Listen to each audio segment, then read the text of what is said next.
Good morning class. আশা করি তোমরা সকলে খুব ভালো আছো। Welcome to right smart academy. আমি রয়েছি তোমাদের সাথে জিওগ্রাফির সুমন স্যার। আচ্ছা স্টুডেন্ট, তোমাদের বইতে প্রথম অধ্যায় কি রয়েছে বলো তো? রয়েছে বহির্জাত প্রক্রিয়া ও তাদের দ্বারা সৃষ্টি ভূমিরূপ সম্পর্ক, তাই তো?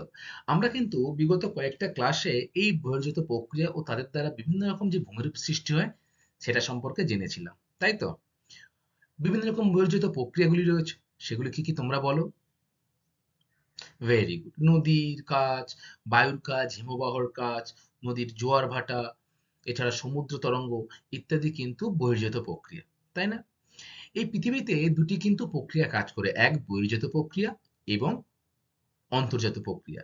যেটি ভূ অভ্যন্তরে কাজ করে সেই প্রক্রিয়াটাও অন্তর্জাত প্রক্রিয়া, এবং ভূপৃষ্ঠের বাইরে যে শক্তিগুলো কাজ করে সেগুলোকে বলা হয় বহির্জাত প্রক্রিয়া, তাই না? তোমরা নিশ্চয়ই এতদিনে এটা সম্পর্কে জেনে গেছো। এই যে বর্ধিত প্রক্রিয়া তোমার উদাহরণ বললে, তার মধ্যে কিন্তু আমরা আহ, নদী এবং গত ক্লাসে হিমবাহ সম্পর্কে কিন্তু যে ভূমিরূপ সৃষ্টি করে সেগুলো সম্পর্কে জেনেছি, তাই না?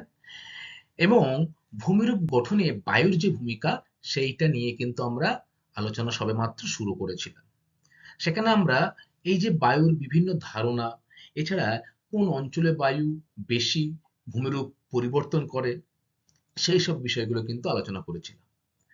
আজকে আমরা ভূমিরূপ পরিবর্তনে বায়ুর ভূমিকা থেকে যে বায়ুর কাজ রয়েছে, অর্থাৎ সঞ্চয় কাজ, বহন কাজ, ক্ষয় কাজ, এই যে কাজগুলো রয়েছে সেই কাজগুলো সম্পর্কে জানবো। এবং বায়ু ক্ষয় কাজের মাধ্যমে কি কি ভূমিরূপ সৃষ্টি করে সেই সম্পর্কেও কিন্তু আমরা জানবো। তার আগে গত ক্লাসের দেখি পড়া তোমাদের কেমন মনে আছে বলো তো স্টুডেন্ট? পৃথিবীর বৃহত্তম মরুভূমির নাম কি এবং সেটি কোথায় অবস্থিত? Very good. পৃথিবীর বৃহত্তম মরুভূমির নাম কিন্তু হলো সাহারা মরুভূমি, তাই না? কোথায় অবস্থিত? আফ্রিকাতে। তাহলে আমরা কিন্তু গত ক্লাসে এই সাহারা মরুভূমি, অর্থাৎ বায়ু যে যে অঞ্চলে কাজ করে সেই কাজ করার অঞ্চলগুলো সম্পর্কে কিন্তু জেনেছি। আর কোন কোন অঞ্চলে বায়ু কাজ করে বলতো? ভারতবর্ষের কোথায় সব থেকে বেশি বায়ুর কাজ? রাজস্থানের থর মরুভূমিতে। Very good. এই যে মরুভূমি অঞ্চলগুলিতে কিন্তু বায়ুর যে প্রবাহ বিনা বাধায় চলতে থাকে, ফলে বায়ু কিন্তু এই মরুভূমি অঞ্চলে বেশি ভূমিরূপ তৈরি করে। এছাড়া আর কোন কোন অঞ্চলে বায়ু বায়ু ভূমিরূপ তৈরি করে বলতো? Very good. উপকূলবর্তী অঞ্চলেও কিন্তু বায়ু ভূমিরূপের পরিবর্তন করে, অর্থাৎ সমুদ্র তীরবর্তী যে অঞ্চল রয়েছে, তাই না? আচ্ছা, অস্ট্রেলিয়ার অস্ট্রেলীয় সমভূমি, এছাড়া দক্ষিণ আমেরিকার আটাকানা মরুভূমি, এছাড়া আর কি ছিল যে এশিয়া মহাদেশের গোবি মরুভূমি, তালাক মাক্কান যে মরুভূমি, মধ্য এশিয়ায়, এইসব মরুভূমিতে কিন্তু বায়ুর কাজ লক্ষ্য করা যায়। স্টুডেন্ট, তোমরা আমাকে বলতে পারবে যে বায়ু প্রধান শক্তিরূপে এই মরুভূমিতে কেন কাজ করে? তার কারণ কি? বায়ু মরুভূমিতেই কেন বেশি কাজ করে? Very good. কি বললে? যে যান্ত্রিক আবহ বিকারের প্রাধান্য। দেখো, দিনরাত্রি ও শীত ও গ্রীষ্মের উষ্ণতার তারতম্যের জন্য কিন্তু এইসব অঞ্চলে আবহ বিকারের প্রক্রিয়ায় কিন্তু শিলাগুলো কিন্তু চূর্ণ বিচূর্ণ হয় খুব তাড়াতাড়ি। অর্থাৎ দেখবে মরুভূমি অঞ্চলে দিনের বেলা যেমন প্রচন্ড গরম পড়ে, ঠিক তেমনি রাত্রেবেলা কিন্তু ঠান্ডাটাও খুব বেশি পড়ে। ফলে আবহবিকারের যে প্রক্রিয়া রয়েছে সেই প্রক্রিয়ার মাধ্যমে শিলা ভেঙে কিন্তু টুকরো টুকরো হয়ে বালিকণায় খুব তাড়াতাড়ি পরিণত হয়ে যাচ্ছে। আচ্ছা, আর কি কারণ রয়েছে বলতো? Very good. বৃষ্টির অভাব। আমরা সকলেই জানি, যখন মরুভূমি আমরা সংজ্ঞা পড়েছিলাম যে 25 সেমির বৃষ্টিপাত কিন্তু মরুভূমি অঞ্চলে হয় না, তার কম হয়, সেই অঞ্চলকে আমরা মরুভূমি বলবো, তাই তো? তাহলে বৃষ্টিপাতের পরিমাণ যখন কম হচ্ছে বালিতে কিন্তু, বা সেই যে ভূপৃষ্ঠে যে বালি রয়েছে বা বালি কণাগুলি রয়েছে সেগুলো কিন্তু আলগা থাকছে, জমাট থাকছে না। ফলে বাতাস কিন্তু খুব সহজেই সেটাকে এক স্থান থেকে অন্য স্থানে নিয়ে যেতে পারে, তাই তো? আর কি রয়েছে? গাছপালার অভাব। খুব ভালো বলেছো। যে বৃষ্টির অভাবে কিন্তু গাছপালা নেই বলেই বায়ু স্বাধীনভাবে সেখানে চলাফেরা করতে পারে। আমাদের এখানে কি হয়? যে বায়ু চলাচল করছে, তার যদি প্রভাবতে কোনো বাড়ি বা কোনো গাছপালা থাকে তাহলে সেই বায়ু কিন্তু বাধাপ্রাপ্ত হয়, মরুভূমি অঞ্চলে হয় না। তাই কিন্তু বায়ু সব থেকে বেশি কোথায় তার শক্তিরূপে বেশি কাজ করে? মরুভূমি অঞ্চলে। Very good. আচ্ছা স্টুডেন্ট, বলো তো যে মরুভূমি গঠনের প্রধান উপাদানটা কি? মনে আছে? ভেরি গুড, খুব ভালো বলেছো যে মরুভূমি গঠনের প্রধান উপাদান কিন্তু হলো এই বালি, তাই না? আবার এই বালির কিন্তু গঠনের একটি নির্দিষ্ট উপাদান রয়েছে। এই বালি কিভাবে গঠিত হয়? বালি কিন্তু গঠনের প্রধান উপাদান হলো কোয়াটার্চ, যে খনিজ, সেই কোয়াটার্চ খনিজ কিন্তু বালি গঠনের প্রধান উপাদান। স্টুডেন্ট, আমরা বায়ুর যে কার্য, বায়ুর যে ক্ষয় কার্য, সেই ক্ষয় কার্য সৃষ্টি ভূমিরূপ সম্পর্কে তো জানবো আজকেই, কিন্তু গত ক্লাসে আমরা এই যে বায়ুর ক্ষয় কার্যের যে প্রক্রিয়াগুলি, অর্থাৎ বায়ু কোন কোন ভাবে ক্ষয় কার্য করে থাকে সেই প্রক্রিয়াগুলো সম্পর্কে কিন্তু আমরা জেনেছিলাম। তোমাদের মনে আছে কোন কোন প্রক্রিয়ায় বায়ু ক্ষয় কাজ করে? বলো তো।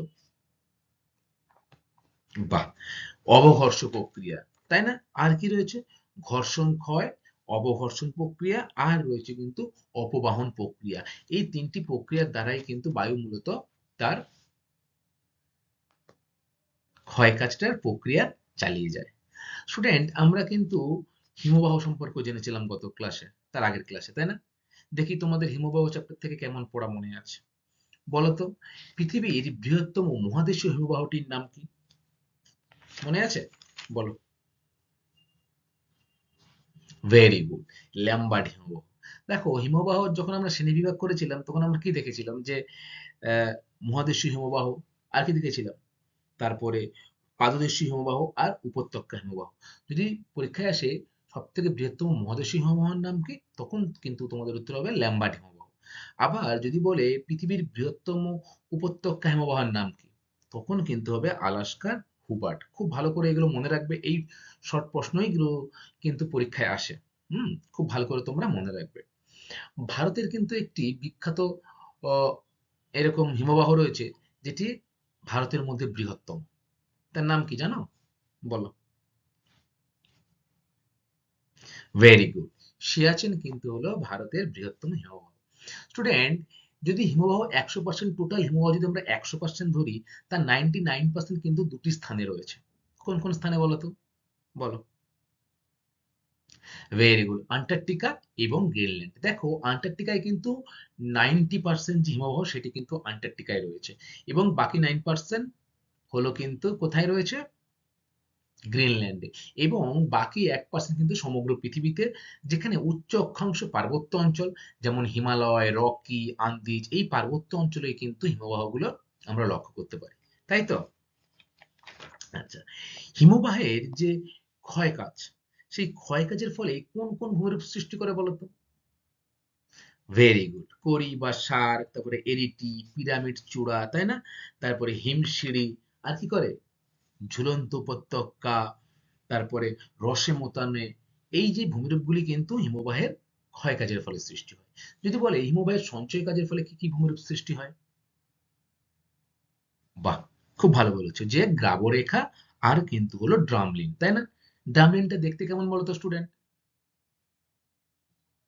ভেরি গুড, উল্টানো চামচ বা উল্টানো নৌকা যেরকম দেখতে লাগে, ঠিক সেরকম কিন্তু ভূমিরূপ সৃষ্টি করে কে? ড্রামলিন। আর গ্রাবরেখারও কিন্তু অনেক ভাগ রয়েছে। তোমাদের মনে আছে সেই ভাগগুলো কি কি? বলো তো। বাহ, যে ভূমি গ্রাবরেখা, প্রান্ত গ্রাবরেখা, মধ্য গ্রাবরেখা, অবিন্যস্ত গ্রাবরেখা, তাই না? আচ্ছা, হিমবাহ যেমন ঠিক ক্ষয় কাজ, সঞ্চয় কাজ আমরা লক্ষ্য করেছি, ঠিক তেমনি আজকে কিন্তু আমরা বায়ুর যে কাজ, তার মধ্যে বায়ুর ক্ষয় কাজের ফলে কি কি ভূমিরূপ সৃষ্টি হয় সেটা জানবো, এবং বায়ুর সঞ্চয় কার্যের ফলে কি কি ভূমিরূপ সৃষ্টি হয় সেটাও কিন্তু জানবো। চলো, তাহলে আজকের ক্লাসটা আমরা শুরু করি। দেখো, বায়ুর ক্ষয় কার্যের সৃষ্টি ভূমিরূপ। তাহলে বায়ু কিন্তু ক্ষয় কার্যে অনেক রকম ভূমিরূপের সৃষ্টি করে। আমরা তোমাদের বইতে যে ভূমিরূপগুলো রয়েছে সেইগুলো সম্পর্কে বিস্তারিত আলোচনা করব। প্রথমে যে ভূমিরূপটা রয়েছে সেটা দেখো, অপবাহন, সৃষ্টি গর্ত বা বেসিন। তার আগে তোমাদের মাথায় রাখতে হবে এই বায়ু কিন্তু ক্ষয়কার্যের কয়েকটা পদ্ধতি রয়েছে, তাই তো? গত ক্লাসে আমরা পড়েছি, তাই না?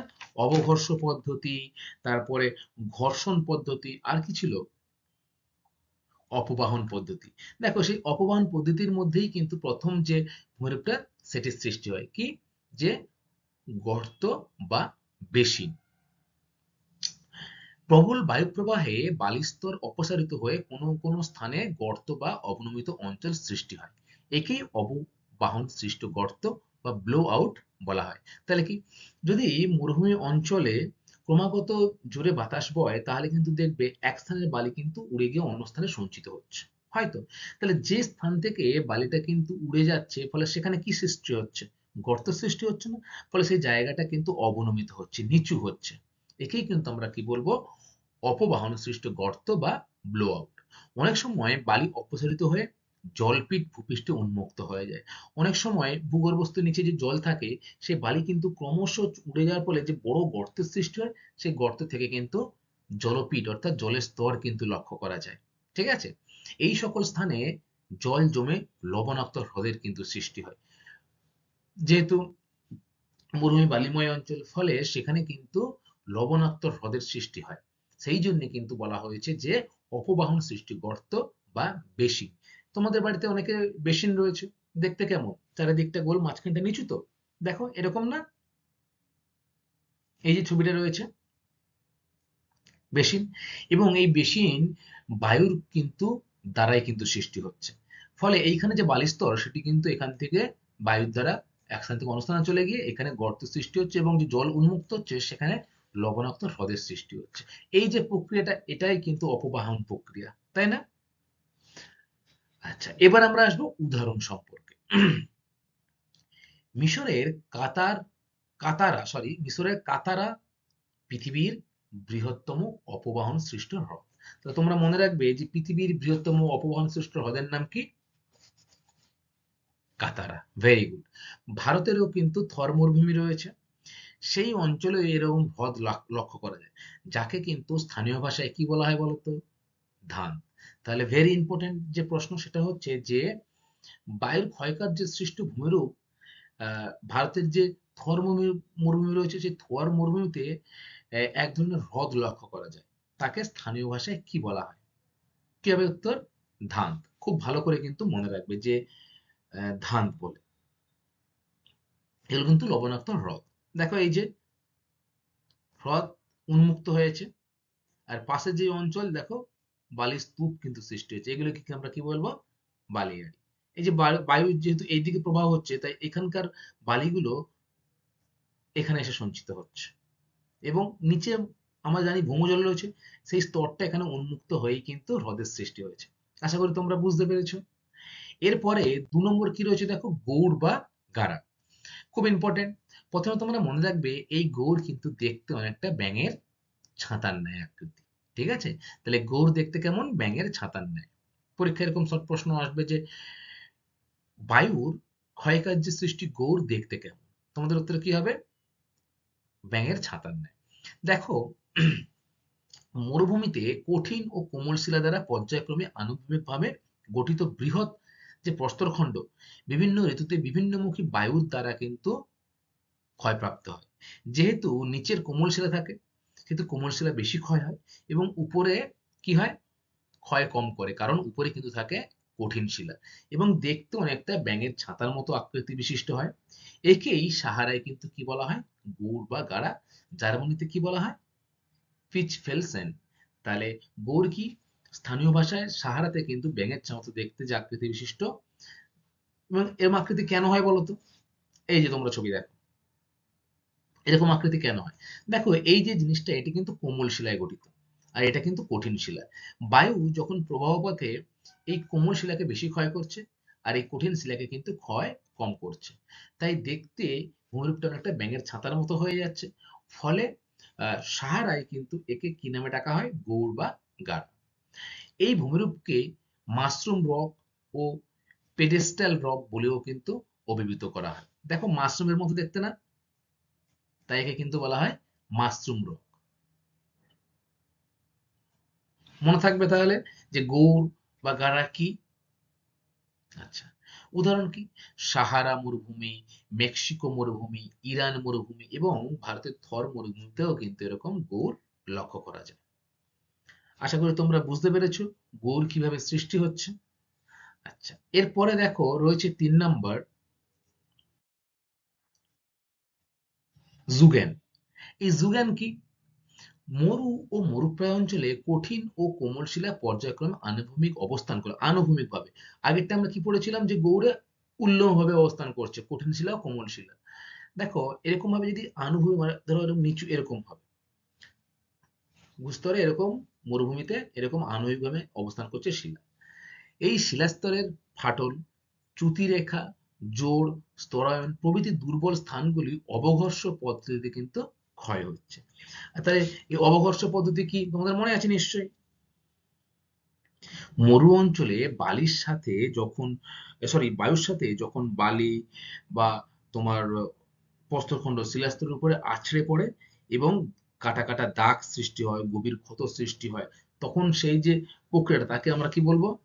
অবঘর্ষ প্রক্রিয়া। ফলে যে আণবিকভাবে যে শিলাস্তর রয়েছে সেই শিলাস্তর কিন্তু অবঘর্ষ পদ্ধতিতে ক্ষয় হচ্ছে। কোমল শিলা অপেক্ষা কঠিন শিলা কম ক্ষয় পেয়ে প্রায় সমতল চূড়া বিশিষ্ট টেবিল আকৃতির যে ভূমিরূপ সৃষ্টি করে তাকে আমরা কি বলবো? যুগ্যান। তাহলে কি বলছে? আণবিকভাবে কোমল শিলা ও কঠিন শিলা রয়েছে, কঠিন শিলা কম ক্ষয় পাচ্ছে এবং কোমল শিলা তাড়াতাড়ি ক্ষয় বেশি পেয়ে যাচ্ছে। ফলে প্রায় সমতল চূড়া বিশিষ্ট টেবিল আকৃতির যে ভূমিরূপ সৃষ্টি হচ্ছে মরুভূমিতে সেটাকেই আমরা কি বলবো? যুগ্যান। দেখো এই যে যুগ্যান আণবিকভাবে রয়েছে, এইগুলো কঠিন শিলা তাই ক্ষয় কম হয়েছে, আর এইগুলো দেখো কোমল শিলা তাই ক্ষয় বেশি হচ্ছে। দেখো এই যে এরকম জিনিসটা তৈরি ছিল কিন্তু হয়ে গেছে এরকম কঠিন শিলা, নরম শিলা, নরম শিলা দেখো ক্ষয়প্রাপ্ত হয়েছে। আচ্ছা, যুগান এর বৈশিষ্ট্য কি? যুগানের উচ্চতা 2 থেকে 40 মিটার পর্যন্ত হয়। তাহলে যুগানের উচ্চতা কত হয়? 2 থেকে 40 মিটার। এটি সাহারা মরুভূমি, সোনেরান মরুভূমি, আরব মরুভূমিতে কিন্তু এরকম যুগান লক্ষ্য করা যায়। নাম্বার 4 ইয়ারদাং, খুব ইম্পর্টেন্ট। ইয়ারদাং কিন্তু হলো বায়ুর ক্ষয়কার্যের ফলে গঠিত একটি ভূমিরূপ। দেখো পর্যায়ক্রমে উল্লম্বভাবে কিন্তু এটা আবার, হ্যাঁ, পর্যায়ক্রমে উল্লম্বভাবে সজ্জিত কঠিন ও কোমল শিলা দ্বারা গঠিত উচ্চভূমি অঞ্চলে বায়ু শিলাস্তরের সাথে সমান্তরালে বাহিত হয়ে অবঘর্ষ পদ্ধতিতে কিন্তু ক্ষয় কাজ করে চলেছে। এছাড়া কি রয়েছে সাথে সাথে? আবহবিকার, অপবাহন, কিছু ক্ষেত্রে জলবহন ভূমিকা বা জলপ্রবাহ কিন্তু গুরুত্বপূর্ণ ভূমিকা নেয়। কঠিন শিলা কম ক্ষয় হয় এবং রৈখিক আড়ালে আকারে খাড়া দেয়ালযুক্ত ভূমি গঠন করে। তাহলে কি বলছে? যে কঠিন শিলা কিন্তু কম ক্ষয় হচ্ছে, আনুভূমিকভাবে উঁচু জায়গায় কিন্তু এবং উচ্চভূমিতে কিন্তু এরকম লক্ষ্য করা যায়। হুম, রৈখিক আকারে খাড়া দেয়ালের ভূমি গঠন করে এবং যেটা কঠিন শিলার মধ্যবর্তী যে নরম শিলা সেটি কিন্তু বেশ ক্ষয় পেয়ে সুড়ঙ্গের আকারে অবস্থান করে। দেখো তোমরা ছবি, এটি কঠিন শিলা, এটি নরম শিলা। বায়ুর কার্যের ফলে দেখো এই কোমল শিলাটা কিন্তু বেশি ক্ষয়প্রাপ্ত হয়েছে, বা নরম শিলা যেটা দেখো ক্ষয়প্রাপ্ত হয়ে নিচের দিকে প্রবেশ করেছে। এবং এই যে ভূমিরূপটি তৈরি করছে দেখতে কেমন লাগে বলতো? যে মুরগির ঝুঁটির ন্যায় আকৃতি বিশিষ্ট ভূমিরূপ, সেটাকেই আমরা কি বলছি? ইয়ারদাং। যদি পরীক্ষায় আসে ইয়ারদাং এর আকৃতি কেমন বা দেখতে কেমন, তোমাদের বলতে হবে যে মুরগির ঝুঁটির ন্যায় আকৃতি বিশিষ্ট বৈশিষ্ট্য হলো কিন্তু ইয়ারদাং। এবার আমরা দেখবো যে ইয়ারদাং এর বৈশিষ্ট্য কি। দেখো এর যে উচ্চতা সেটা 4 মিটার হয়, বিস্তার 70 থেকে 410 মিটার, অর্থাৎ উঁচু যে অবস্থানটা সেটি কিন্তু হলো 4 মিটার এবং এর যে সমগ্র বিস্তারটা সেটা কিন্তু 70 থেকে 410 মিটার কিন্তু অঞ্চলের মধ্যে হয়ে থাকে। আচ্ছা, এরপরে রয়েছে দেখো 2, দৈর্ঘ্য কয়েক কিমি পর্যন্ত হয়। ইয়ারদাং ক্ষয় হয়ে তীক্ষ্ণ আকার নিলে তখন তাকে কি বলা হয়? নিভিল। Very important. নিভিল কি?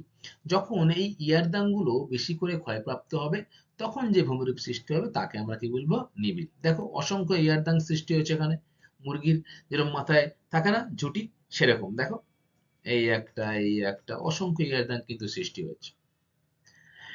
তাহলে এই ইয়ারদাং গুলো যখন ক্ষয়প্রাপ্ত হবে, অর্থাৎ এই উঁচু জায়গাগুলো ধীরে ধীরে নিচু হবে, তখন যে ভূমিরূপের সৃষ্টি হবে তাকে আমরা কি বলবো? নিডিল। মনে থাকবে নিডিল কি তাহলে? উদাহরণ, ইরানের লুট মরুভূমি, আরব মরুভূমি, চীনের তাকলামাকান যে মরুভূমি রয়েছে সেখানে, সাহারার টিবেস্টি মরুভূমি এবং টিবেস্টি যে উচ্চভূমি, সেখানে কিন্তু এরকম ইয়ারদাং সচরাচর লক্ষ্য করা যায়। তাহলে ইয়ারদাং কোথায় লক্ষ্য করা যায়? আরব মরুভূমি, চীনে লক্ষ্য করা যায়, সাহারা টিবেস্টি উচ্চভূমিতে কিন্তু লক্ষ্য করা যায় ইয়ারদাং। তাহলে তোমরা কি বললে ইয়ারদাং কাকে বলে এবং এর বৈশিষ্ট্য সম্পর্কে, তাই তো? আচ্ছা বলো তো যে ইয়ারদাংটা দেখতে কেমন, বলো। ভেরি গুড, ইয়ারদাং কিন্তু দেখতে অনেকটা মুরগির ঝুঁটির মতো, তাই তো? আচ্ছা, এরপরে দেখো কি রয়েছে, যে ইয়ারদাং আর জুগেন আমরা পড়লাম না? ইয়ারদাং আর জুগেন, এই যুগেনের মধ্যে আর ইয়ারদাং এর মধ্যে পার্থক্য কি সেটা আমাদের জানতে হবে। দেখো প্রথমে কি জানবে, যে ইয়ারদাং কিন্তু উল্লম্বভাবে অবস্থান করে শিলা, এবং যুগেনে কি আনুভূমিক ভাবে থাকে শিলা। তাহলে ইয়ারদাং কঠিন ও কোমল শিলা পর্যায়ক্রমে উল্লম্বভাবে থাকে। কঠিন শিলা কম ক্ষয় করে এবং সুড়ঙ্গের আকার নেয়, এবং কোমল শিলা বেশি ক্ষয় হয়ে কিন্তু মুরগের ঝুঁটির মতো আকৃতি বিশিষ্ট সৃষ্টি করে। তাহলে আমরা একটু আগেই পড়লাম যে ইয়ারদাং দেখতে একটা মুরগির ঝুঁটির মতো, তাই তো? আচ্ছা, আর কি পড়লাম, যে কঠিন শিলা কম ক্ষয় করে এবং কোমল শিলা ক্ষয় করে কিন্তু সুড়ঙ্গের আকার ধারণ করে। আচ্ছা, যুগেন কি? যুগেন পর্যায়ক্রমে আনুভূমিকভাবে কঠিন ও কোমল শিলা থাকে। তাহলে এখানে যে শিলাটা থাকে যুগেনে, সেটি কিন্তু আনুভূমিকভাবে থাকে। কঠিন ও কোমল শিলা থাকে, দুর্বল স্থান বরাবর ক্ষয় করে কিন্তু কঠিন শিলা প্রায় সমতল চূড়াতে পরিণত হয়। এই যে কঠিন শিলা রয়েছে বা নরম শিলা রয়েছে, এটা কি ক্রমশ ক্ষয় করে করে এটাকে কিন্তু প্রায় সমতল মানে নিচু হয়ে যাবে এরকম অংশে পরিণত করছে। আচ্ছা, তাহলে এটা হলো পার্থক্য, ইয়ারদাং এবং যুগেনের মধ্যে পার্থক্য। আচ্ছা, এরপরে রয়েছে দেখো পেডিপ্লেন ও ইনসেলবার্চ। খুবই গুরুত্বপূর্ণ দুটি বিষয়, ভালো করে মনোযোগ দিয়ে শুনবে। মরুভূমি ও মরুপ্রায় অঞ্চলে কোনো উচ্চভূমি থাকলে দীর্ঘকাল ধরে বায়ু ও জলধারার মিলিত কার্যে তা ধীরে ধীরে মৃদু ঢালু সমতল ভূমিতে পরিণত হয়। এই ভূমি মরু সমপ্রায় ভূমি নামেই পরিচিত। এই ভূমিকেই এলসে লেওসন কি বলেছে, প্যানফ্ল্যান, এবং এলসি কিং যে রয়েছে তিনি কিন্তু বলেছেন পেডিপ্লেন। পেডিপ্লেন অঞ্চলে কঠিন শিলাগঠিত কিছু অনুচ্চ পাহাড় বা টিলা লক্ষ্য করা যায়। এই অনুচ্চ টিলা বা পাহাড়গুলিকেই ডব্লু বর্নহার্ড কি নাম দিয়েছেন, ইনসেলবার্চ। তাহলে ইনসেলবার্চ কি? খুবই সহজ, যে মরুভূমি বা মরুপ্রায় অঞ্চলে কোনো উচ্চভূমি যদি থাকে তাহলে সেটা কিন্তু দীর্ঘদিন ক্ষয়প্রাপ্ত হয়ে সমতল ভূমিতে পরিণত হয়। ঠিক আছে, এই যে আহ, অঞ্চল, এই সমতল অঞ্চলে কিন্তু অনেক সময় সুউচ্চ পাহাড় বা ছোট ছোট টিলা লক্ষ্য করা যায়। একেই কিন্তু ডব্লিউ বোনহার্ট কি নাম দিয়েছেন, ইনসেলবার্চ। তোমরা ছবি দেখলেই বুঝতে পারবে। দেখো এই মরুভূমি অঞ্চলের মধ্যে এখানে একটু উঁচু পাহাড় বা টিলার মতো অবস্থান করছে, এপারেও রয়েছে এপারেও রয়েছে, তাই না? এইগুলিকেই আমরা কি বলছি, ইনসেলবার্চ। তো যদি তোমাদের পরীক্ষায় এরকম প্রশ্ন আসে যে পেরিপ্লেন নামকরণ করেছেন কে, তখন তোমাদের উত্তর কি হবে? এলসি কিং কিন্তু পেরিপ্লেন নামটি উল্লেখ করেছেন। আর এই যে মরুভূমিতে সুউচ্চ পাহাড় বা টিলাগুলি রয়েছে তাকে ইনসেলবার্চ নামকরণ দিয়েছেন কে? তখন কিন্তু তোমাদের উত্তর হবে ডব্লিউ বর্নহার্ট কিন্তু এই ইনসেলবার্চ নামকরণটি করেন। ইনসেলবার্চ হলো দ্বীপশৈল। ইনসেলবার্চ আর্দ্র অঞ্চলে গঠিত অনুচ্চ টিলা মোনাডনক এর সাথে তুলনীয়। এটি আকৃতিতে বড় হলে তাকে মেসা ও বিউট বা বাটে বলে। যখন এই টিলা বা পাহাড়গুলি মরুভূমি অঞ্চলে উঁচু আকার ধারণ করবে তখন তাকে কিন্তু কি বলা হয়, মেসা বা বিউট বা বাটে। বাটে মেসার থেকে আকৃতির থেকে কিন্তু আবার ছোট হয়, এটা কিন্তু তোমরা মনে রাখবে। এরপরে দেখো ইনসেলবার্চ ক্ষয় হয়ে গম্বুজের ন্যায় ঢিপিতে পরিণত হয়। ইনসেল বার্জ কিন্তু ধীরে ধীরে ক্ষয় হচ্ছে, ঠিক আছে, তখন সেটি দেখতে কেমন লাগছে, এটা ঢিপিতে পরিণত হচ্ছে, তাকে কিন্তু বলা হচ্ছে বোন হার্ট। যখন ইনসেলবাজ ঢিপিতে পরিণত হচ্ছে তখন তাকে কি বলা হচ্ছে, বোন হার্ট। এবং এই যে গভীর আবহবিকারের প্রভাবে পাথর খণ্ডরূপে পরিণত হয়, তাকে আমরা কি বলবো, ক্যাসেল কপিচ। এই যে বোনহার্ট, এটি কার নাম অনুসার রয়েছে, তো ডাব্লিউ যে বোনহার্ট রয়েছে তার নাম অনুসারে কিন্তু নামকরণ করা হয়েছে এই গম্বুজনায় ঢিপিকে বোনহার্ট। এবং আবহবিকারের প্রভাবে পাথরখণ্ডে যে পরিণত হয়, পাথর খণ্ড রূপে যে পরিণত হয়, সেটিকে কি বলা হয়, ক্যাসেল কপিচ। উদাহরণ কি, কোন কোন জায়গায় এরকম ইনসেলবাস লক্ষ্য করা যায়? কালাহারি, অস্ট্রেলিয়া মরুভূমি, তারপরে আরব মরুভূমি, এরকম পেডিপ্লেন ও ইনসেলবাস কিন্তু লক্ষ্য করা যায়। তোমরা ছবি দেখো আবার, দেখো এগুলো কিন্তু হলো ইনসেলবার্চের উদাহরণ। এই একটা মরুভূমির মাঝখানে মাঝখানে দেখবে এরকম উচ্চ ভূমি বা ঢিপি বা পাহাড় ছোট ছোট লক্ষ্য করা যায়, এটাকেই কিন্তু বলা হয় ইনসেলবার্চ।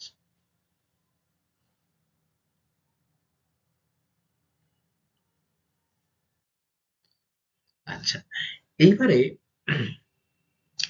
আমরা দেখবো বায়ুর বহন প্রক্রিয়া। আমরা কিন্তু তখন বায়ুর ক্ষয়কার্যের সৃষ্ট ভূমিরূপ সম্পর্কে পড়লাম, তাই না?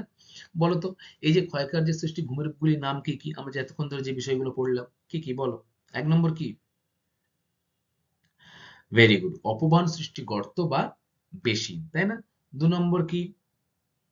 গৌর বা গাড়া, তাই তো? 2 নম্বর কি? গৌর বা গাড়া। 3 নম্বর হচ্ছে যুগেন, তাই না? 4 নম্বর হচ্ছে কি? ইয়ারদাং। আর 5 নম্বর আমরা যেটা পড়লাম লাস্টে, সেটি কিন্তু হলো পেডিপ্লেন ও ইনসেলবার্চ। এবারে আমরা বায়ুর বহন প্রক্রিয়া দেখব। দেখো, বহন কাজের ফলে সৃষ্টি ভূমিরূপ তো আমরা জানবো অবশ্যই, কিন্তু বায়ু যে বহন করছে সেই বহনের কিন্তু কয়েকটি পদ্ধতি রয়েছে। যেমন আমরা বায়ু ক্ষয়ের পদ্ধতি পড়েছিলাম, অবকর্ষ, ঘর্ষণ ক্ষয়, অপবাহন ক্ষয়, তাই না? ঠিক তেমনি বায়ুর বহন প্রক্রিয়াকেও কিন্তু মূলত 3টি ভাগে ভাগ করা যায়। বায়ু ক্ষয় করে যে সকল পদার্থ সৃষ্টি করে তার 3টি পদ্ধতির মাধ্যমেই কিন্তু সৃষ্টি করে। সেই পদ্ধতিগুলি কি কি? নাম্বার 1 দেখো রয়েছে ভাসমান প্রক্রিয়া। কি ভাসমান প্রক্রিয়া? অপেক্ষাকৃত সূক্ষ্ম ধূলিকণা বায়ু প্রবাহের ফলে এক স্থান থেকে অন্য স্থানে স্থানান্তরিত হয় এবং সেটি কিন্তু বায়ুর মাধ্যমে ভেসে ভেসে এক স্থান থেকে অন্য স্থানে যাচ্ছে, ঠিক আছে? এই প্রক্রিয়াকে কি বলা হচ্ছে? ভাসমান প্রক্রিয়া। আচ্ছা, এরপরে 2 নম্বর রয়েছে দেখো, লম্ফোদ্যান প্রক্রিয়া। অপেক্ষাকৃত মাঝারি আকারের নুড়ি শিলাখণ্ড ভূমির সাথে ধাক্কা খেয়ে লাফিয়ে লাফিয়ে এগিয়ে যায়, এটাকে আমরা কি বলছি? লম্ফোদান প্রক্রিয়া। দেখো এই যে, এটা হচ্ছে ভাসমান, অর্থাৎ এগুলো কিন্তু সূক্ষ্ম বালি যেটা বায়ুর সাথে ভেসে বেরিয়ে যাচ্ছে, মনে থাকবে। আর দ্বিতীয় কি? লম্ফদান, অর্থাৎ লাফানো। দেখো, আকারে অপেক্ষাকৃত মাঝারি যে নুড়িগুলো রয়েছে, দেখো এই যে, এগুলো কিন্তু মাঝারি নুড়ি, হ্যাঁ, এগুলো কিন্তু ভূমির সাথে ধাক্কা খেয়ে, দেখো এখানে ধাক্কা খাচ্ছে, এখান থেকে এই ধাক্কা খেলো, ধাক্কা খেয়ে আবার এদিকে আসলো, এই একটা নুড়ি ধাক্কা খেয়ে এদিকে যাচ্ছে, তাহলে ধাক্কা খেয়ে কিন্তু ভূমির সাথে লাফিয়ে লাফিয়ে এক স্থান থেকে অন্য স্থানে যাচ্ছে, একে আমরা কি বলছি? লম্ফন দান। আচ্ছা, এরপরে 3 নম্বর রয়েছে দেখো গড়ানো প্রক্রিয়া। গড়ানো প্রক্রিয়া কি? দেখো, আকারে বড় যে নুড়ি পাথর খণ্ডগুলি হবে সেগুলি কি হাওয়ায় ভাসতে পারবে? যত জোরেই হাওয়া হোক, পারবে না। সেই আকারে নুড়ি ও প্রস্তরখণ্ডগুলি বায়ুপ্রবাহের ফলে ভূমির সাথে গড়িয়ে গড়িয়ে এগিয়ে যায়। দেখো এইগুলো, এই যে গড়িয়ে গড়িয়ে এগিয়ে যাচ্ছে, ঠিক আছে, তাকে আমরা কি বলবো? গড়ানো প্রক্রিয়া। তাহলে আমরা কয়টি প্রক্রিয়া সম্পর্কে জানলাম স্টুডেন্ট? বায়ুর বহন প্রক্রিয়া 3টি। কি কি? ভাসমান প্রক্রিয়া নাম্বার 2, লম্ফনদান প্রক্রিয়া, এবং নাম্বার 3 হচ্ছে কিন্তু গড়ানো প্রক্রিয়া, তাই তো? আচ্ছা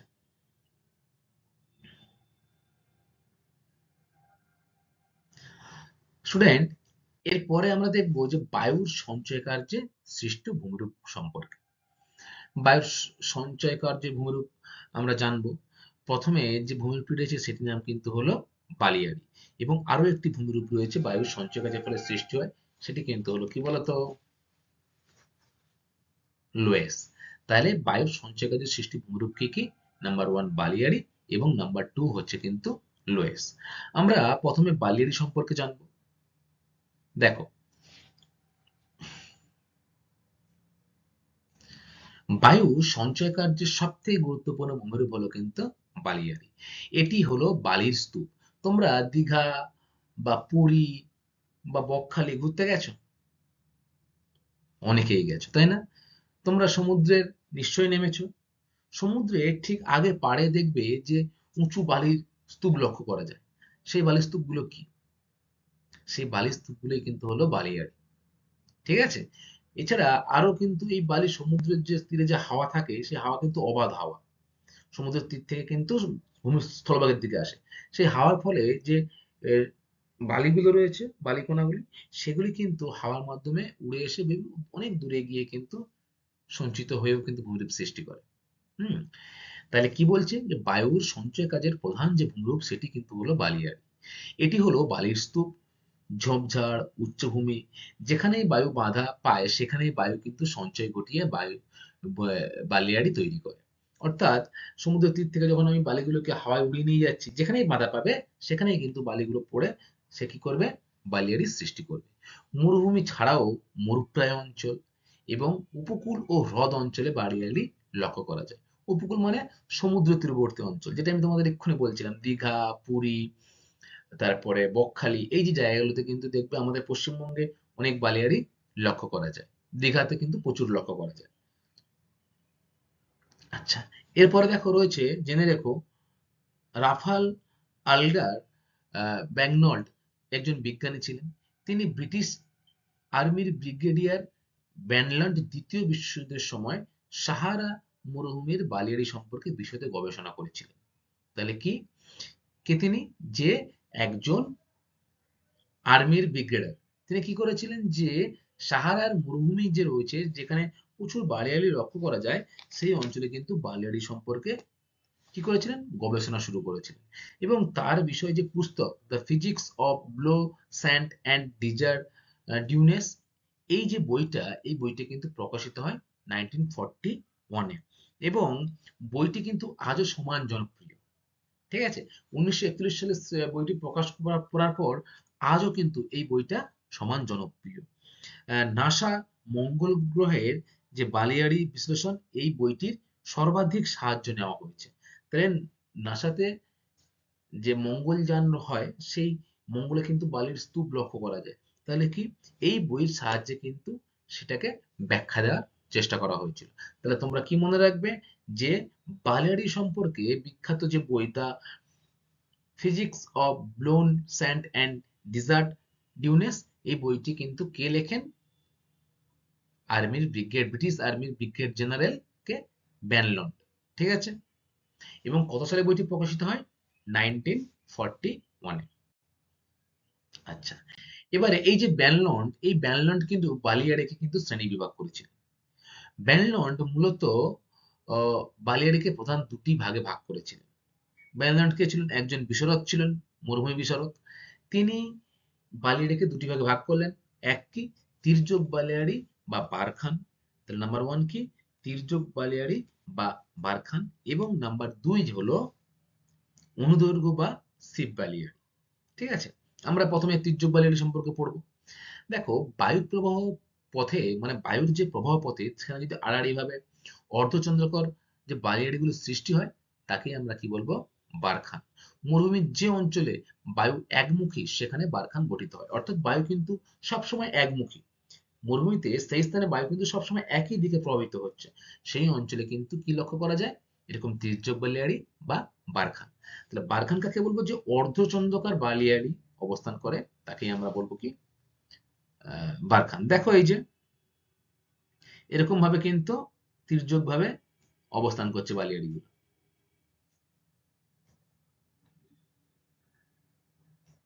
ঠিক আছে? এটাই হলো কি? তির্যক বালিয়াড়ি বা বারখান। আশা করি তোমরা ছবি দেখে বুঝতে পেরেছো, অর্ধচন্দ্রাকার মতো দেখতে লাগে, তাই তো? এবারে এই বারখানের কিছু বৈশিষ্ট্য রয়েছে। কি বৈশিষ্ট্য? বারখানের দৈর্ঘ্য ও প্রস্থ প্রায় সমান। অর্থাৎ বারখানের যে দৈর্ঘ্য, অর্থাৎ এদিকে আর এদিকে যে দৈর্ঘ্য প্রস্থ, সেটা কিন্তু প্রায়ই সমান।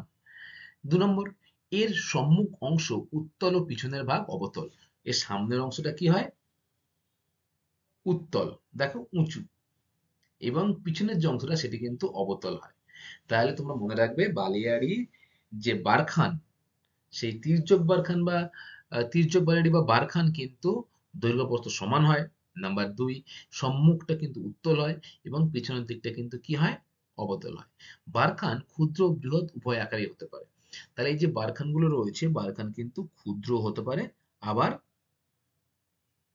বিশাল আকৃতির হতে পারে, তাই তো? আচ্ছা, আরো একটি বৈশিষ্ট্য বারখানা লক্ষ্য করা যায়, কি বলতো? সেটি হলো আহ, এর যে প্রতিবাদ অংশ, অর্থাৎ উত্তল অংশটা, এই অংশ মৃদু ঢালু হয় এবং অনুবাদ ঢাল কিন্তু খাড়া হয়। দেখো, এই অংশটা কিন্তু মৃদু ঢালু হয় আর এই অংশটা কিন্তু খাড়া হয়, তাই না? আচ্ছা, এরপরে আমরা জানবো নাম্বার 2, অনুদৈর্ঘ্য বা সিপ বালিয়াড়ি সম্পর্কে। বায়ুপ্রবাহের সমান্তরালে দীর্ঘ ও সংকীর্ণ শৈলশিরার মতো বালির পাহাড়গুলিকে সিপ বালিয়াড়ি বলে। দেখো, ছোট ছোট কিন্তু আণবিকভাবে এরকম পাহাড় ছোট ছোট লক্ষ্য করা যায়। এগুলিকে আমরা কি বলবো? সিপ বালিয়াড়ি। এদের আকৃতি তলোয়ারের মতো বলেই ভ্যানল্যান্ড এর নামকরণ করেছেন সিপ বালিয়াড়ি। তাহলে এই সিপ বালিয়াড়ির নামকরণও করেছেন কিন্তু সেই বিখ্যাত মরুভূমি বিশারদ কে, যে ব্রিটিশের যে আর্মির ব্রিগেডের, তার নাম ছিল কি? ভ্যানল্যান্ড। তিনি কিন্তু শিপ বালিয়াড়ির নামকরণ করেন। কাকে দেখে? যে তলোয়ারের মতো লম্বা হয়, সেই জন্য একে কিন্তু তার নামকরণ করা হয়েছে শিপ বালিয়াড়ি। এরপরে শিপ বালিয়াড়ির কিছু বৈশিষ্ট্য রয়েছে, কি কি? এগুলির উচ্চতা কয়েকশো মিটার এবং দৈর্ঘ্য কয়েক কিমি থেকে কয়েকশো কিলোমিটার হয়। অর্থাৎ এগুলো যে লম্বা যে দৈর্ঘ্য, সেগুলো কিন্তু কয়েকশো কিলোমিটার হতে পারে। আবার এগুলির যে উচ্চতা, সেটি কিন্তু কয়েকশো মিটার হয়। নাম্বার 2, বালিয়াড়ির প্রস্থ উচ্চতায় প্রায় 6 গুণ হয়। তাই বালিয়াড়ির প্রস্থ কিন্তু উচ্চতায় 6 গুণ হয়, দেখো। আচ্ছা, এগুলি একে অপরের সমান্তরালে গড়ে ওঠে। দেখো, এই একটা, তারপর এই একটা, এই একটা, সব একে অপরের কিন্তু সমান্তরালে গড়ে ওঠে। আর কি হচ্ছে নাম্বার 4, বালিয়াড়ির শীর্ষ দেশে তীক্ষ্ণ হয়। অর্থাৎ বালিয়াড়ির যে উপরের যে অংশটা, সেটা কিন্তু শীর্ষ দেশ, সেটা কিন্তু পাহাড় যেরকম এরকম তীক্ষ্ণ হয় ত্রিভুজের মতো, সেরকম কিন্তু তীক্ষ্ণ হয়। আচ্ছা, তাহলে আমরা কি কি জানলাম? যে বালিয়াড়িকে 2 ভাগে ভাগ করা যায়। এক কি? যে তির্যক বালিয়াড়ি বা বারখান, আর 2 নম্বর হচ্ছে অনুদৈর্ঘ্য বালিয়াড়ি বা সিপ বালিয়াড়ি। এবারে এই যে বালিয়াড়ি কোথায় কোথায় লক্ষ্য করা যায়? উদাহরণ: অস্ট্রেলিয়া, সাহারা, ইরান, ভারতের থর মরুভূমিতেও কিন্তু শিব বালিয়াড়ি লক্ষ্য করা যায়। তাহলে বায়ুর সঞ্চয় কাজের ফলে গঠিত ভূমিরূপের মধ্যে আমরা কিন্তু বালিয়াড়ি সম্পর্কে জেনে গেলাম। এরপরে যা রয়েছে সেটি কিন্তু হলো লোয়েস সমভূমি। দেখো, মরুভূমি ও মরুপ্রায় অঞ্চলের হলুদ ও ধূসর বর্ণের ক্যালসিয়াম কার্বনেট, কোয়ার্টার্চ, ফেলসপার, ডলোমাইট সমৃদ্ধ শিথিল সূক্ষ্ম পলিকণা হলো কিন্তু লোয়েস। তাহলে লোয়েস কি? লোয়েস হচ্ছে যে মরুভূমি বা মরুপ্রায় অঞ্চলের যে কোয়ার্টার্চ, ফেলসপার, তারপরে ডলোমাইট সমৃদ্ধ যে শীতল সূক্ষ্ম পলিকণা, তাকে আমরা লোয়েস বলছি। এই পলিকণা বায়ুপ্রবাহে অনেক দূরে বাহিত হয় এবং সঞ্চিত হয়ে যে ভূমিরূপ গঠন করে, তাকে আমরা বলবো লোয়েস ভূমি। তাহলে লোয়েস ভূমি কি? যে বায়ুপ্রবাহ দ্বারা যখন কোয়ার্টার্চ, ফেলসপার, ডলোমাইট জাতীয় যে সূক্ষ্ম পলিকণা, সেগুলো কিন্তু অনেক দূরে গিয়ে সঞ্চিত হচ্ছে এবং নতুন ভূমিরূপ সৃষ্টি করছে, তখন তাকে আমরা কি বলবো? লোয়েস ভূমি। দেখো, এই যে ছবিটি দেখলে তোমরা বুঝতে পারবে, এটা কিন্তু লোয়েস ভূমির উদাহরণ। এই যে বায়ুপ্রবাহের দিক, বায়ু সঞ্চিত হচ্ছে, বায়ু সঞ্চিত লোয়েস সমভূমি, এবং নদীর ধারে দেখো সঞ্চিত লোয়েস মৃত্তিকা। ঠিক আছে? উদাহরণ: হুয়াংহো কোথায় অবস্থিত? চীনে। তাহলে চীনে কিন্তু এরকম ভূমিরূপ লক্ষ্য করা যায়। মধ্য এশিয়ার গোবি মরুভূমি থেকে হাজার হাজার বছর ধরে লোয়েস বাহিত হয়ে চীনের হুয়াংহো অববাহিকায় বিস্তীর্ণ লোয়েস ভূমি গঠন হয়েছে। দেখো, এই যে মধ্য এশিয়ার গোবি মরুভূমি রয়েছে, সেখান থেকে ক্রমাগত বাতাস বয়ে কিন্তু এসে এরকম লোয়েস বাহিত চীনের হুয়াংহো অববাহিকার সৃষ্টি হচ্ছে। এছাড়া মার্কিন যুক্তরাষ্ট্রের মেক্সিকো উপসাগরীয় অঞ্চলে, ফ্রান্সে, জার্মানিতে, ইউক্রেনে কিন্তু এরকম লোয়েস ভূমি লক্ষ্য করা যায়। তাহলে আমরা কি কি জানলাম? যে বায়ু সঞ্চয় কাজের ফলে এক বালির সৃষ্টি হয়, আর এক কি সৃষ্টি হয়, লোয়েস ভূমি, তাই তো? আচ্ছা, তাহলে স্টুডেন্ট আজকের ক্লাসটা এই পর্যন্তই। আশা করি তোমরা বুঝতে পেরেছো আমরা কি কি জানলাম, যে বায়ুর ক্ষয়কার্যে সৃষ্ট ভূমিরূপ এবং বায়ুর সঞ্চয় কার্যে সৃষ্টি ভূমিরূপ সম্পর্কে। আচ্ছা, এর পরবর্তী ক্লাসে আমি তোমাদের সাথে বায়ু ও জলধারার যে মিলিত কার্য, তার ফলে কি কি ভূমিরূপ সৃষ্টি করে সেটা সম্পর্কে জানবো। এবং আজকের যেটুকু ক্লাস আমরা করলাম সেখান থেকে পরীক্ষায় আসে এমন কতগুলি গুরুত্বপূর্ণ প্রশ্ন নিয়ে কিন্তু আমি একটু আলোচনা করব। ঠিক আছে, দেখো তাহলে প্রশ্নগুলো। স্টুডেন্ট দেখো, প্রথমে যে প্রশ্নটা রয়েছে, ভারতের থর মরুভূমির অপবাহন সৃষ্টি গর্ত কি নামে পরিচিত? দেখো, কয়েকটি গুরুত্বপূর্ণ প্রশ্নের মধ্যে প্রথম যে প্রশ্নটা সেটি কিন্তু হলো, এই যে থর মরুভূমিতে বেসিন তৈরি হয়, সেই বেসিন বা অপবাহন সৃষ্টি গর্ত কি নামে পরিচিত? অর্থাৎ যে হ্রদগুলি সৃষ্টি হয়, লবণাক্ত হ্রদ, তাকে কি বলা হয়? ভেরি গুড, তাকে বলা হয় কিন্তু ধান। তাহলে ভারতের থর মরুভূমিতে যে লবণাক্ত হ্রদগুলো লক্ষ্য করা যায় তাকে কি বলা হয় স্থানীয় ভাষায়? ধান। এবারে দেখো রয়েছে গৌড় বা গারা কাকে বলে? বলো তো, তোমরা তো পড়লে গৌড় বা গারা কাকে বলে। Very good. কি বললে, যে মরুভূমিতে কঠিন ও কোমল শিলা পর্যায়ক্রমে আণবিকভাবে গঠিত যে বৃহৎ প্রস্তরখণ্ড বিভিন্ন ঋতুতে কিন্তু বিভিন্ন দিক দিয়ে হাওয়ার ফলে কি হয়, সেটি ক্ষয় বিক্ষত হয় অবঘর্ষ প্রক্রিয়া। ঠিক আছে, তাহলে কি হচ্ছে, কোমল শিলা কিন্তু বেশি ক্ষয় হচ্ছে আর কঠিন শিলা কম ক্ষয় হচ্ছে। এরকম যে দেখতে ভূমিরূপ কেমন হয়, ব্যাঙের ছাতার মতো, তাই না? একেই কিন্তু আমরা কি বলছি, গৌড় বা গারা। তাহলে এই ব্যাঙের ছাতার মতো ভূমিরূপকে কিন্তু সাহারায় বেশি লক্ষ্য করা যায়, তাই সাহারায় স্থানীয় ভাষায় একে কি বলা হয়, গৌড় বা গারা। আচ্ছা, এরপরে দেখো নাম্বার 3, ইয়ারদাং দেখতে কেমন? বলো, ইয়ারদাং দেখতে কেমন? ভেরি গুড, মুরগির ঝুঁটির মতো কিন্তু দেখতে হয় ইয়ারদাং। নাম্বার 4, পেডিপ্লেন বা ইনসেলবার্চ কাকে বলে? ইনসেলবার্চ কাকে বলে? দেখো, এই যে পেডিপ্লেন যুক্ত অঞ্চলে বা মরুভূমি বা মরুপ্রায় অঞ্চলে দেখবে মাঝে মাঝে সুউচ্চ পাহাড় বা ঢিপি কিন্তু লক্ষ্য করা যায়, একেই কিন্তু বলা হয় ইনসেলবার্চ। আর এই ইনসেলবার্চের নামকরণ করেন কে? ডব্লিউ বর্নহার্ট, তাই না? আচ্ছা, এবারে বলছে বর্নহার্ট কি, বলো। ভেরি গুড, বলছে যে ইনসেলবার্চ গুলি ক্ষয়প্রাপ্ত হয় আরো ছোট হলে তখন তাকে আমরা কি বলছি, বর্নহার্ট, তাই না? নাম্বার 6, বায়ুর বহন প্রক্রিয়া কয় প্রকার ও কি কি? 3 প্রকার। ভেরি গুড, কি কি বলো? ভাসমান প্রক্রিয়া 1, 2 নম্বর কি প্রক্রিয়া, লম্ফদান প্রক্রিয়া, তাই তো? আর 3 নম্বর কি প্রক্রিয়া, গড়ানো প্রক্রিয়া।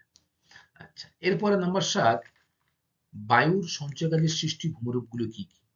অনেকগুলি ভূমিরূপ সম্পর্কে তোমরা পড়েছো, বলো দু একটির নাম। ইয়ারদান, ভেরি গুড। আর গৌড়, ভেরি গুড।